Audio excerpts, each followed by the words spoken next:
some of the most influential is, of course, Super Mario Brothers, because it's such a tight and really balanced game, I think. And there's one that really kind of inspired me to work with vector art, and it's pixel junk shooter. I don't know if you've heard about it, but the graphics is some of the graphics made me kind of wish I could make something similar, and then I started making something. I tried to make something like that, and that's basically how I got started in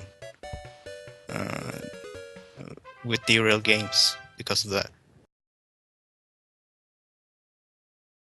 A lot of the really great developers really focus on simple and simple and easy to learn mechanics, and they kind of use that and make some really nice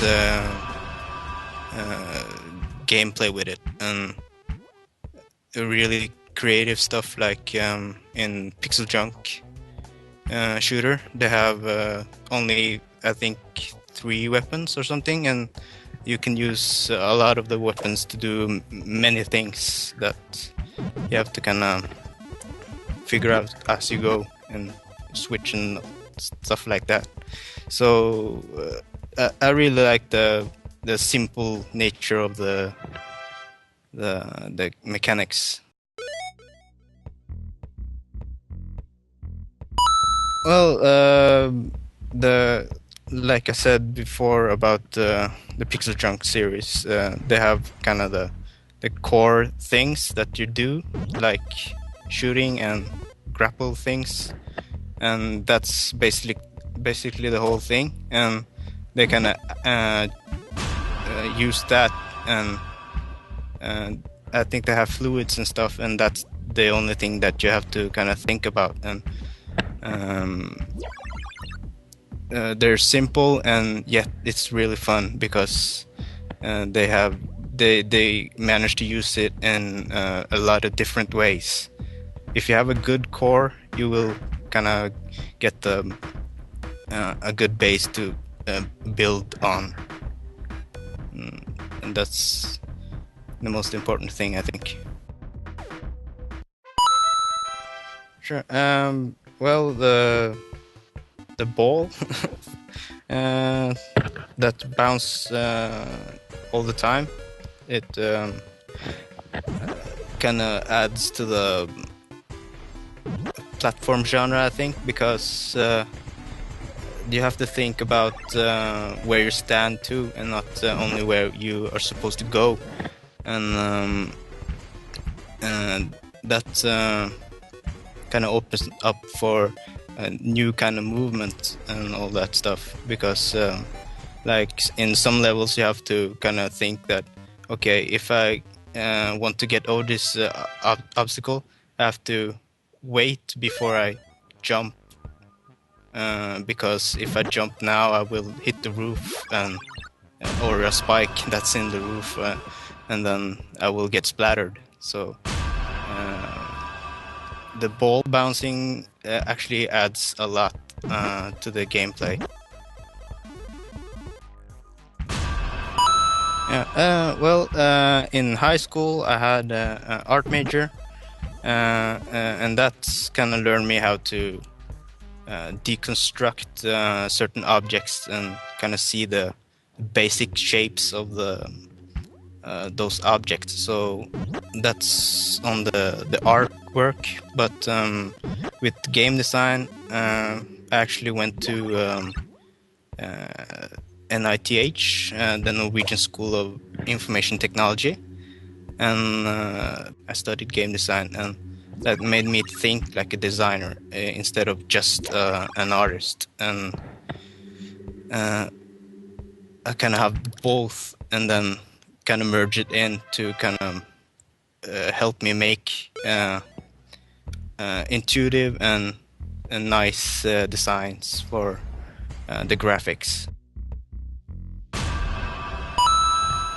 Well, here at the Derail games, we use kind of asset list and kind of points where we can mark as green or something when we're done. So we have kind of one specific task that we have to do, and then we just strike it off as finished. But I usually just start by making some placeholders so we can start testing and all that. And when I finish with the placeholders, I usually get to make some levels just to get my feet wet. And then when I have done that and we come to a level where we need more polished graphics, I do that. Basically, I use a lot of time on the graphics and level design a little bit, but yeah. Well, at first we actually had only squares that was had a gradient because we actually wanted a kind of blocky look and pixelated look, but then I suggested to use Tetris blocks with bright colors. The thing was when we used the bright colors, it kind of screamed at you too much on the screen, so we had to tone it down, and then we went for a bluish tone. And with the pattern on the actual blocks, I thought that it would look nice to kind of just use one individual block and make the levels out of those. I think it looks kind of nice because it has the Tetris pattern on it. It was definitely the animations, because I've never done animation before, and when I tried it, it kind of sometimes it was choppy and all that,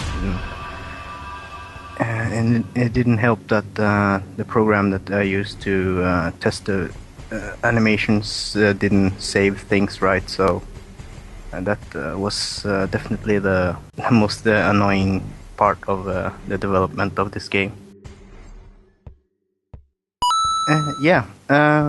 There was this industry veteran that was in our office to test the jump and bounce, and he kind of said it was a risky type of gameplay.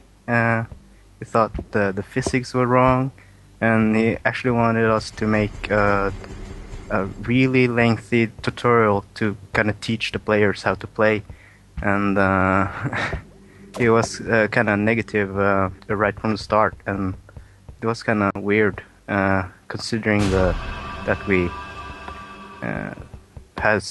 have all these great reviews from you guys and stuff, so that was kind of weird. Well, our next game, which is Panic Attack, and that game is about speed and time. So if you could imagine jump and bounce with speed.